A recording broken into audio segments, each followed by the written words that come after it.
এখানে আমন্ত্রণ জানানোর জন্য। মঞ্চে রয়েছে গমক, একটু রাত হয়ে গেছে, আমাদের একটু সমস্যা হয়েছিল, আমরা প্রোগ্রাম শিডিউল একটু আমাদের সময় লেগে গেছে, পরবর্তীতে আগেও প্রোগ্রাম ছিল। তো দ্য রাইজিং এর রেভলিউশনের জন্য একটা জোরে করে হাততালি যারা এখানে আছেন। ওনারা প্রত্যেক মানে সারা বছরই ওনারা কোনো সমাজ কল্যাণমূলক কাজ করেন, আমরা জানি প্রত্যেকেই রাইজিংয়ের।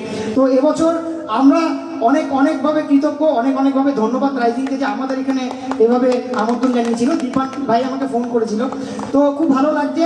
এত রাতেও আপনারা বসে আছেন, সারাদিন এত পরিশ্রম করছেন, এই 4 দিনের প্রোগ্রাম সত্যি খুব কষ্ট হয়, যারা পরিচালনা করেন তারা জানেন যে কতটা কষ্ট হয়।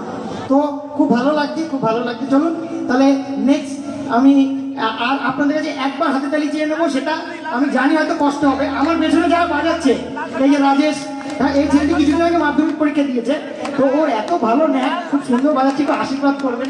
এপাশে রয়েছে সুদীপ্ত দা, অমরজিৎটাকে তো অনেকেই চেনেন। তো প্রত্যেকে ওদের জন্য একটা জোরে করে হাত তালি দেবেন, কারণ ওরা না বাজালে আমি গাইতে পারবো না। হ্যাঁ বলুন ম্যাডাম।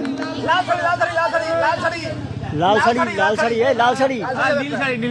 তো চলুন নেক্সট আমরা চলে যাচ্ছি, একটু নাচানাচি হালকা হবে তো নাকি? চলো চলো।